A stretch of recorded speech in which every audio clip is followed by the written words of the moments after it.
Hark, an angel. I've told my angel stories a couple of times. But one thing I put together the other night, well, I mean, it should have been obvious to me. But right here is where I met the one, well, I met him. I'd met him before, I didn't know what he was though. So then the night I met him and talked to him, was right over there on that corner. And he kind of originated here. I say originated because I didn't see him coming up the street until I was on that corner and he was on this corner. I didn't know what he was at first, didn't know what he was until later. Put it together over time, right? Ran into him again with my wife. Didn't realize it was him, didn't put it together until later. The point being, though, this was the first one. This is the first time. It was on this corner, and what I didn't, I never thought about was, look at what's right here.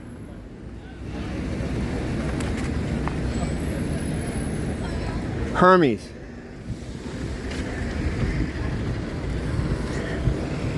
Crazy, crazy world, man. Yeah, Hermes. When I first saw him, I was standing over there, and this was like, it was before midnight, but it was night. It was like maybe 11:30 or something. I was walking down to Long's, you know, like I do all the time, and I was standing at that corner over there, right on that corner, and I saw him on that corner over there. So I'm over there, he's over there. Not many people were around. Like I said, it seemed like he just came out of nowhere. And as I'm waiting to cross the street there at the light, I noticed he's just staring at me. And I'm like, another one of these fucking weirdos, you know, I'm thinking in my mind, you know. And he looked like he was dressed like he was playing the part of a beach bum in like a Hollywood movie. He had like a beach chair like on his back, like all this stuff. The only thing he was missing was the white stuff on his nose, you know, the sunscreen. Dirty blonde hair, down, you know, not shoulder length, but yeah, about that long. It's the same description that everyone gives on YouTube when they talk about their angel experiences. I hadn't seen any of these, of course, until after I kind of put together mine, and then I realized from listening to everybody else's that, oh, they're the same. They just all look the same. Young man, maybe early 20s. This guy had like dirty blonde hair. Kind of looked like a surfer or something. I couldn't remember if he was clean shaven. The second time I saw him, I noticed he had a little bit of a stubble. But he's just standing across from me looking at me. And I'm just like, it's one of these people, right? You know. So he walks by me. Now, leading up to this, I was having like this sort of crisis, you know. I was, okay, it's gonna be all right.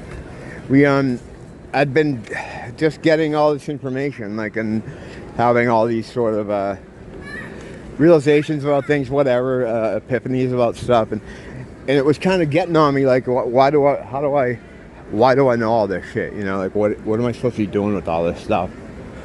I had attempted to reach out to some friends to kind of, you know, let them know stuff that was going on that are related to this kind of thing, and it had some disastrous results. One of my old bandmates came down to visit me, and I think she just left kind of like disturbed, you know.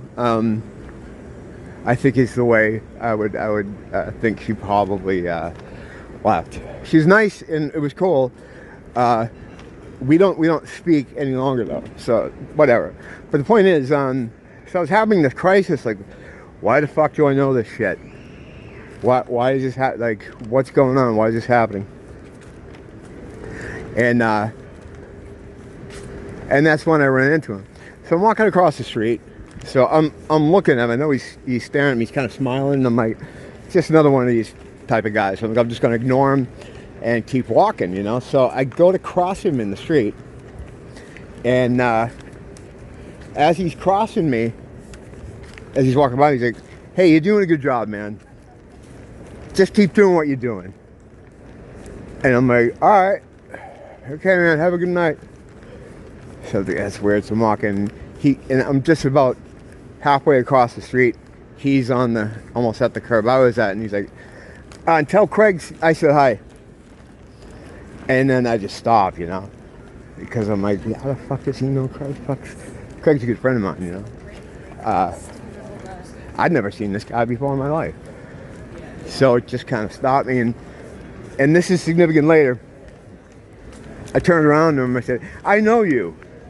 And then he came, walk up to me, and smiling, very warm kind of thing. He said, and I know you. And he's like, how you doing? I'm like, good. He's like, I see you growing your hair out.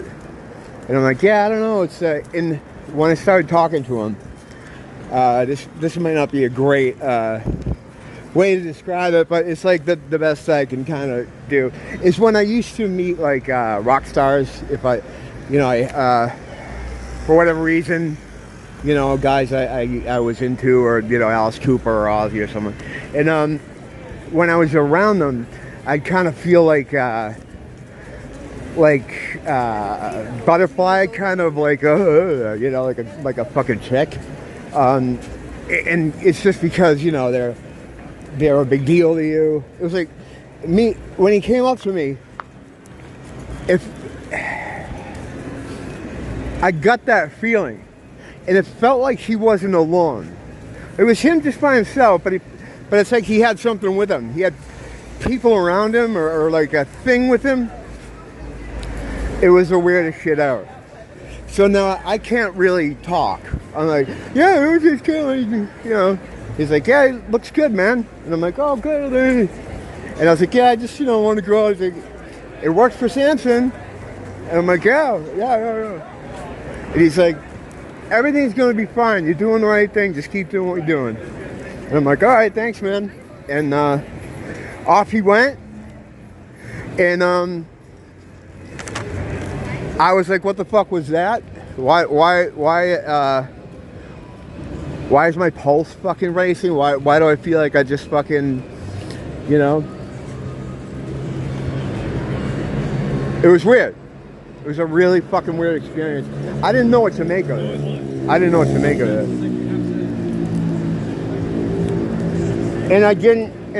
to make of it for a while. You know, I didn't know what to make of it for a while. I called my friend Craig immediately. Well, immediately as in maybe next couple days, you know. So yeah, that's this really weird guy. But he knew you. And he's like, I don't know anyone. Like, you know, I described him in the situation. He's like, yeah, he's like, was he homeless? And I'm like, I don't know. I thought maybe at first he might have been like one of the homeless dudes we used to know. I don't know. It was really weird. And he's like, yeah, I don't know anyone. I don't know who that could be. And it's almost like when he called out Craig, he wanted to like let me know. It was like he saw that I wasn't acknowledging him, or I was trying to blow him off.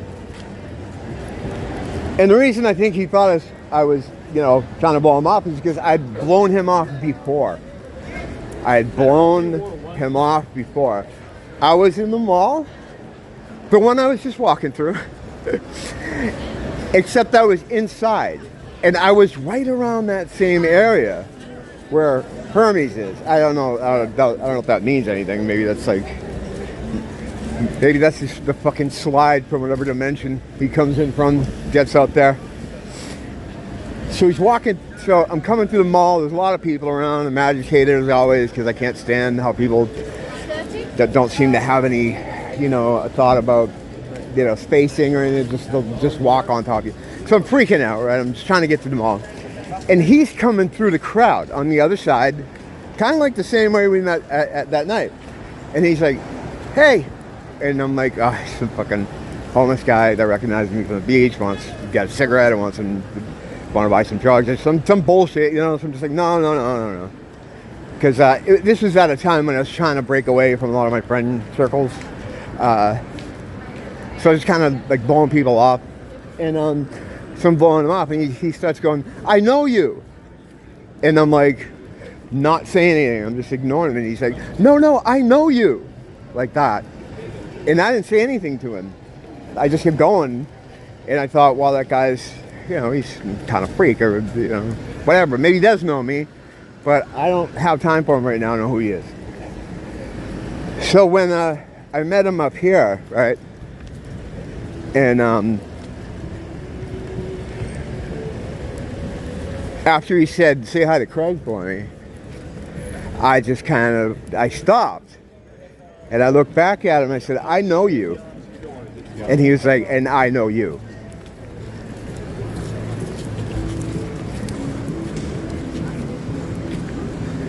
So after that, it took me a while to put it all together, what was going on. And I watched some other people's testimonials who've been in the same situation. I watched just one woman, right, who picked one up, right? Same description.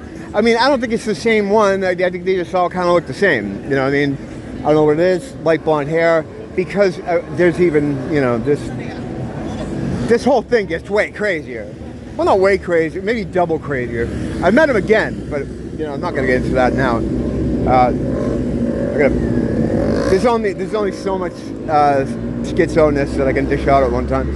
But as watching a woman give her story about meeting one, and she was like, he was hitchhiking, right? And this was like snowing out somewhere, and she said he had just come into town from Hawaii, and he was on his way to Boston. I came here to Hawaii from Boston, or to Hawaii from Boston. I used to live in Boston, and I just thought that was funny, and what that said to me when I heard her say that was like, all right, yeah, she's had this. We're talking the same thing, you know. We both had an experience with the same thing, you know. But there was like what I'm describing as when you meet like someone you admire or something. He had this thing about him, like a like happiness. Like it was just like, it was goofy. Like I was just smiling, laughing, just. But fucking Waikiki, man. But they enough with the and fucking dick. Jesus Christ, man. I'm trying to talk about angels here. The yeah. So experiences, like if you have like, and anyone that's had like kind of a supernatural type, or what would be considered supernatural, it's called supernatural, but it's not supernatural. It's natural. The reason they call it supernatural is because they want to kind of make that. The inference is that this is natural, okay? And anything beyond this is supernatural. It's bullshit. This is not natural. Supernatural is the natural. That's what you are. You're not this fucking bullshit. Trust me. I don't know how I know this, but I just know it. You know, you just know some things. Found information. But yeah, I don't know how long it took before this all kind of sank in, but when you do have an experience, at least in my experience, you don't know it when it's happening. Even with the even for me with the negative entities too. Even though I go looking for them now, and sometimes I find them, and they usually fuck off when I get to them. When I was having experiences with them, when they were talking to me, they're chatty, you know, the bad guys. I never realized what it was when I was in front of them. It was only later do you kind of I think the realization can only come to you later. For whatever reason, when you're in the presence of these things, your brain or some part of you, maybe you know, it's God or whatever,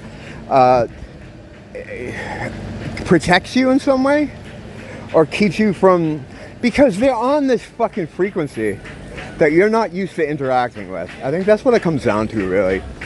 I mean, the whole thing about, yeah, they're divine, holy beings, and these other guys are demonic.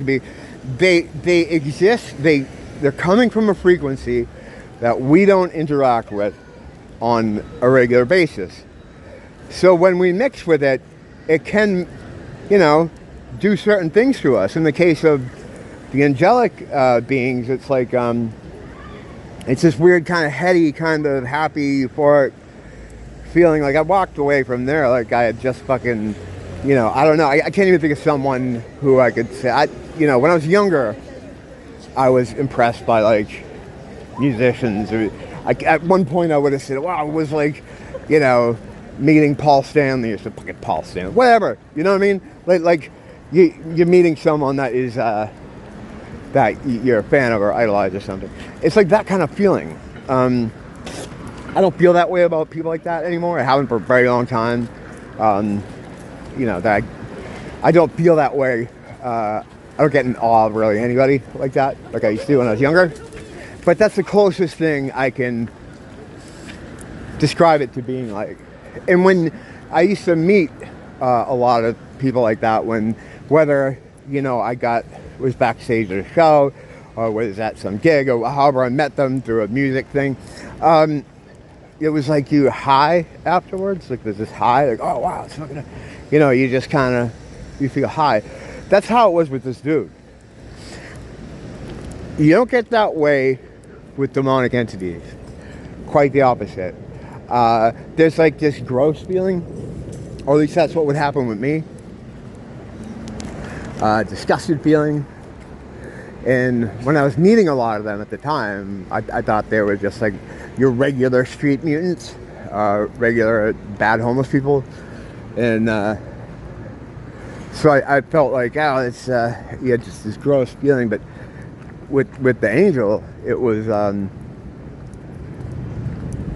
yeah. And basically, what was happening was I was just being told that you know, keep doing what you're doing. You're doing okay. You know, everything's gonna pan out for you. You know, that's the message I got there. And yeah, it's kind of it's cool because I'm new to this world basically. I was an atheist or maybe an agnostic, I guess, most of my life. I just thought there were stories, you know, I thought there were stories. It wasn't until I was kind of thrown into it with the demonic entity interactions that were part of just a much larger thing that was going on at the time. It was like summer 2017 this all started. It took me a while to come to the God thing and realize, wait a minute, even though I'd been studying it for years as a hobbyist, just at a hobby level student, I knew that there are people that would call upon demonic entities to try to give them power, to try to, and they're up to bad stuff. So I knew there must be something to it, because a lot of people were, you know, using it, rich and powerful people and politicians and stuff. So I knew there was something to it, but even then, I just, for whatever reason, I never came around to that, oh, there must be an opposite side to this. It took me a while. So to have that kind of experience, for someone who's kind of, almost, I feel like I didn't deserve it. But I don't know. I try not to feel that way. I don't think I feel that way. I don't know how I feel about it, but there are people that will pray their whole lives and, you know, are very loyal to the Lord and Jesus, and they know all the saints, and, you know, people like my aunt or other family members that are really involved with the church. If anyone in my family or extended family is going to have some kind of visitation, it wasn't going to be me. And if they knew I did, they would really be pissed. And, you know, rightfully so. You know, because I'm fucking me, you know.